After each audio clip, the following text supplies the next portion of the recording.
Hi, everyone. I'm Sandra Ingerman, and welcome to the Shamans Cave. And I'm Renee Baribeau, and we are really happy to be here with you today.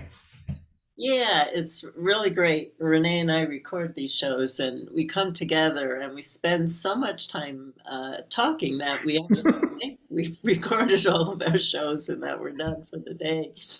And so we had an amazing conversation today. And one of the things that it brought up was how many different populations or people are getting into shamanism right now. Now, there's just so many. We saw that back when I started teaching 40 years ago. We had different age groups. We had doctors, lawyers, politicians. We even had nuns and priests coming in. And so, but now we're seeing a different change in how shamanism is drifting into different generations. And so we thought that it could be useful because we've been doing the show for 5 years now. A lot of you have taken courses with Renee and I, or read a book, or hopefully downloaded an evergreen course to learn more about our work. And so we also know, I know from people who contact me, that we have people who are really new to shamanism and are first starting their adventure.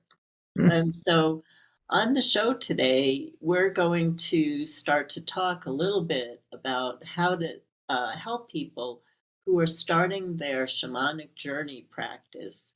How do you, and even if it isn't a shamanic journey practice, it's a wind whistling practice or some other divination practice, how do you know how to ask the right questions? Hmm. That's so important. I think back to when I was just learning.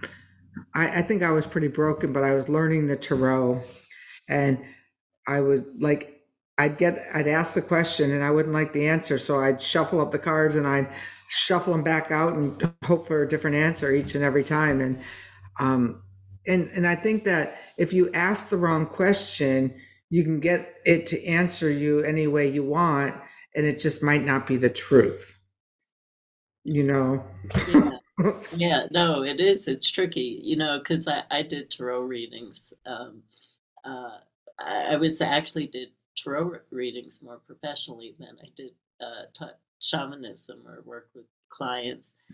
And in the beginning of my practice back in the early 1980s, and with the tarot for myself, with clients, it's clearer. But with tarot for myself, if you get a challenging card, it could be a really good sign that if you make this choice, you're going to move through this challenge in a certain period of time. Or the card might be telling you, no, don't go this route. So it takes a lot of intuition.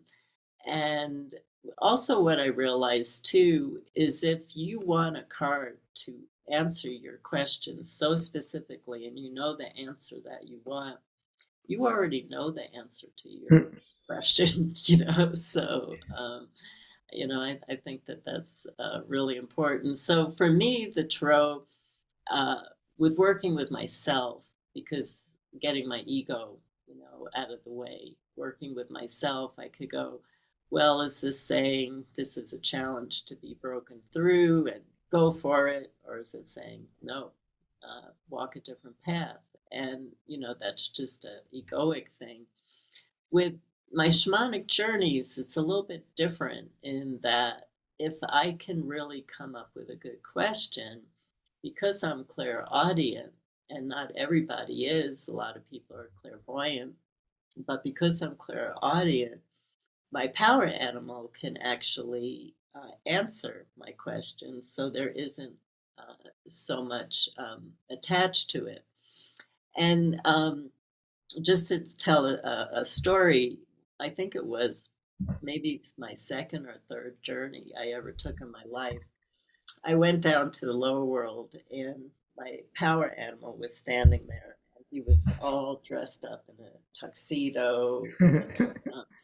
There was a little table with a white tablecloth and a red rose sitting on it. And he escorts me to the table and he hands me this menu. And and on the menu was a list of questions. And he told me that I could pick one from column A and one from column B. He said, your issue is you're always asking the wrong question. Here are appropriate questions to ask. Wow. I remember my first couple of journeys, and it would be like people would come back with these amazing stories like yours, and I'm there like, well, where's mine? Like it took me like a long time to get to, visual journeys for sure. So we were talking about if you're just starting out and you go on a journey and you don't get somebody greeting you with flowers and, a menu, to know that sometimes you just get a one word or a one imprint answer and it comes back and it's meaningful too. But I think I chased after that journey you're talking about for a long time.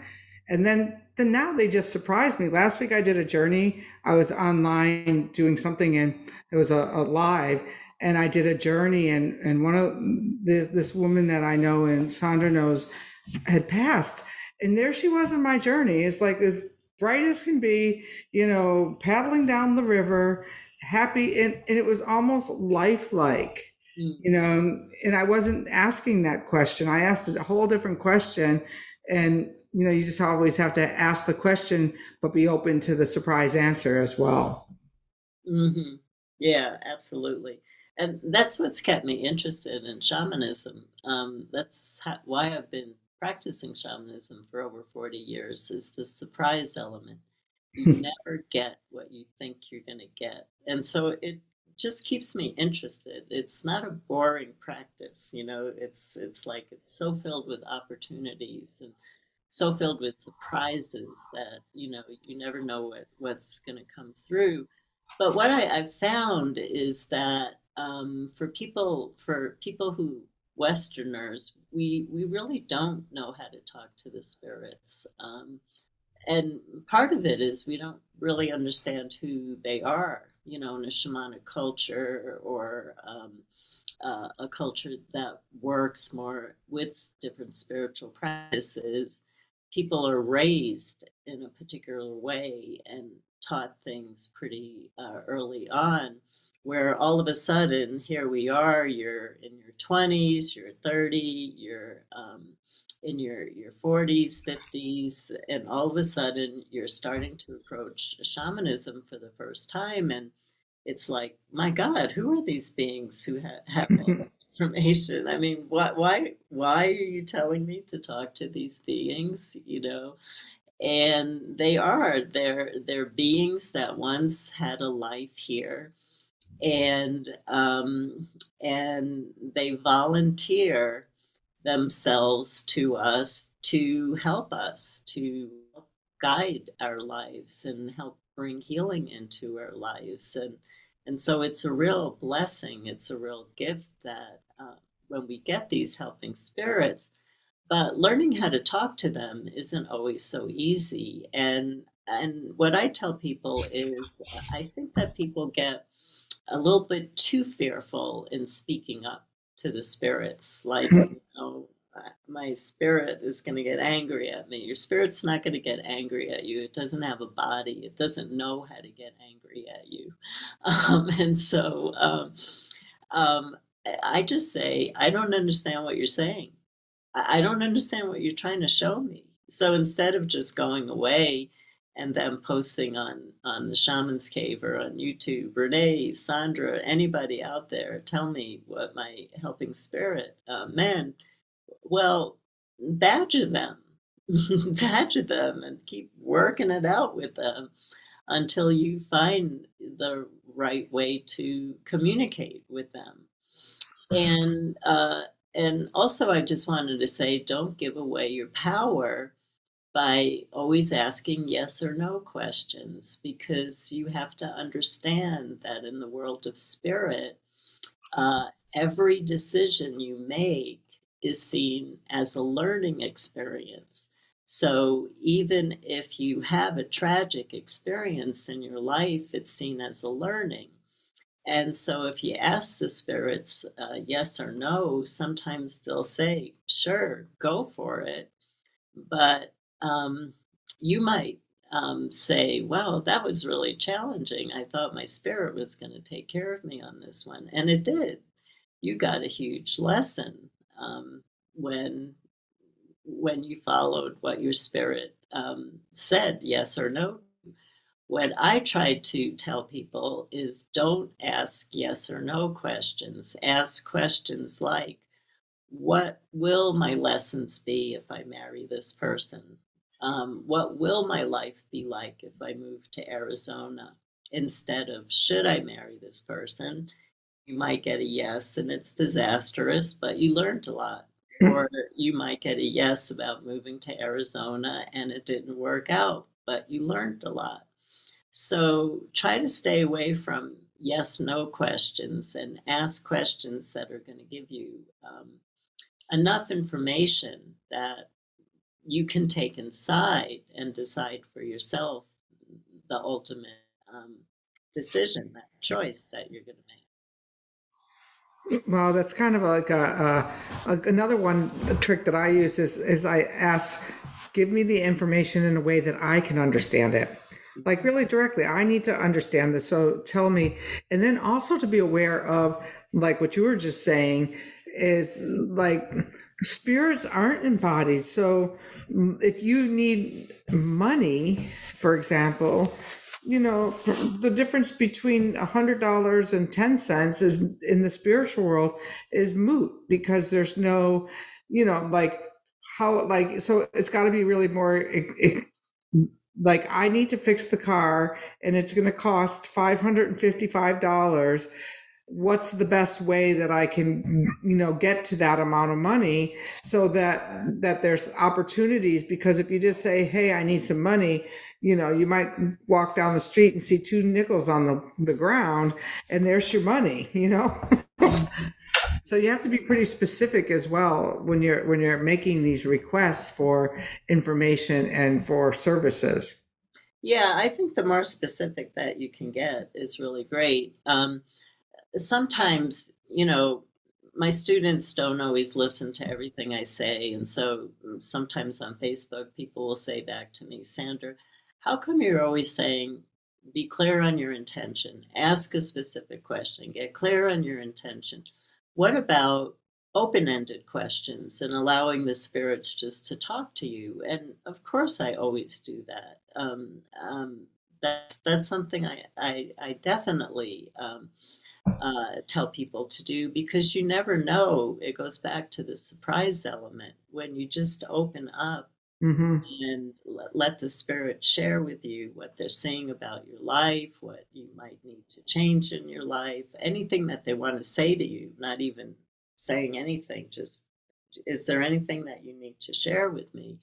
I've got some of the biggest lessons in my life just asking Isis, what's going on? Or what do you need to share with me? So open-ended questions are fine too. But again, as Renee was talking about, if you're looking for money for a particular project or something that you need, you really need to get very specific with the spirits of what your intention is. Yeah, and really visualize it clearly. The open-ended part that you were just talking about, I find that when I've been writing chapters of my book, that I think I'm going in one place, and when I get to that open space of writing where it's a conversation between me and that writer that's writing through me, things like that I just had no idea were going to come onto the page, show up, and not only just on the page, but in the life around me. Like I start placing more awareness. Wow, I hadn't even thought of that. And, all of a sudden an old experience comes up. Oh yeah, I hadn't thought about that. So it's not just when we sit down and drum or rattle, it's also when we're engaged in our life in a fully present manner, there's information always being revealed to us. We just have to open up and pay attention to it. Yeah, absolutely. I think the time that we're living in is really rich in that I, I I don't do as many journeys as I used to because I just get downloads, and that started happening for my students the same time it started happening for me, which was many years ago. And we have to um, really embrace what we've learned about shamanism is that it's so old, it's such an old practice, and it evolves with the changing consciousness. And all the challenges that have gone on in the planet in recent years, and they've been really big ones, have really pushed us, pushed a whole population of spiritual practitioners into diving deeper than they've ever done before. And now they're in a new consciousness who probably would not even be interested in listening to a lot of this because they've shifted out of the world that we're living in right now to a really beautiful place. And we're seeing that a lot with people. They're shifting into a different consciousness where they're perceiving the trees, the connection, and feeling the communication and feeling the plants, and not just working with visualizing, but embodying. That's what's always been missing in the Western world with shamanic practices, is embodying the practices. And that's the most important thing um, that actually needs to happen. I'm teaching a course that's coming up, but it's not open to the public. It's open to some old students of mine, but the whole entire point of the course is going to be how we can embody the work in a deeper way so that we can make those amazing shifts in consciousness and those miracles that we've always seen in shamanism. It's so important because when you're not embodied, I can always tell when I'm getting out of embodied, like the aches and pains in my body, the tiredness, all of these things that, like the things that aren't, when I'm embodied, things line up and flow and move like that. And lately it seems like everything's just a little bit of a step out here and two steps out over there. And it's just like I sit there and say, like, where am I not in alignment? And that could be naive too. Where am I not in alignment that things aren't going my way? And they really, maybe they are going my way. They're not going in my way in the way I want them. There's my way and the highway. But I think that having that space to embody the trees, like I'm sitting here now up north, and I'm looking. I am like surrounded by these, I don't know if they're 200-foot tall pines.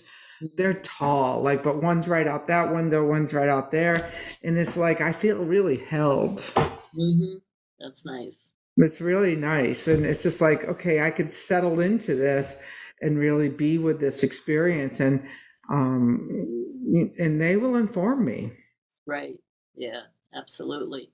Yeah, and that actually is going to drift into a topic of our next show about how we approach ceremony. And Hmm. but and just kind of looping back to where we started, um, it's important to honor your helping spirits. It's important to honor your helping spirits. They honor you. They treat you with kindness. They treat you with love. And so in shamanism, there's the principle of reciprocity. And so you want to give back that honor and love and respect too. But you also want to feel like you can have a real conversation with them. And just don't give your power away and just say, tell me yes, no, should I, shouldn't I do this or that? Do that. Talk about what will happen. What will it look like if I make this decision? What will it look like if I make this choice? Is there a way for me to create a path that would lead me to receiving the financial help that I need right now? You know, keep your questions specific, open-ended sometimes, so that you can get some of these bigger, broader lessons. But when you're starting out, for me, it was so important. I had such a strong one-on-one relationship with my power animal. It was like he was the parent I never had, who gave me the roadmap for life. And he Mm. taught me step by step as if I was a child.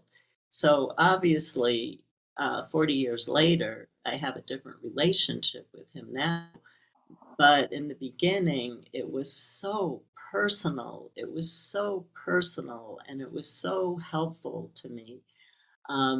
You know, really kept me here on the planet. He was my best friend. And Mm. so think about, if you're, you know, starting your practice, think about how you would approach a best friend and start a relationship, and work with that with your helping spirits. And then you'll learn how to communicate with them, and you'll learn the best questions to ask and how to speak to them when you're not getting the point and you need more help. You made me think. I think this afternoon I'll go snuggle up with my power animal and take a nap. Yeah, well, I have a power animal and it doesn't work for me anymore, but when I first started getting insomnia, I would see myself going down into a cave and snuggling up with one of my power animals, Oh. and I would fall right to sleep. And that's just a reminder for us as we come to a close is that, how do we see that power animal in due eyes? Like if we grow, how does that spirit grow too? Because as we reflect back with that, I think that there's probably growth on both sides. So maybe there's a better snuggly animal down there we just have to find. So with that, and that reciprocity you were talking about, hit the subscribe button, hit the like button, hit the share button. That's the reciprocity. And thank you for those nice letters that keep coming and the comments that YouTube loves comments. And we really appreciate you as an audience. And, we hope that you appreciate us as the time we take and the effort we put here too, and our spirit guides who come with us, because I'm sure sometimes this is enlightened conversation as Yeah. well. Yeah, so we really love you and we thank you for your support. And we know how easy I never thought I was going to watch YouTube videos, but I do, not on shamanism, but on other things. And my God, the difference that it makes for people who have shows, if you hit that subscribe button, like, Mhm. comments, it's really amazing. And you could really support us if you do love us and you do love our show. Please support us, and thank you, and blessings, and wishing you a beautiful day or night wherever you are. Thank you, everyone.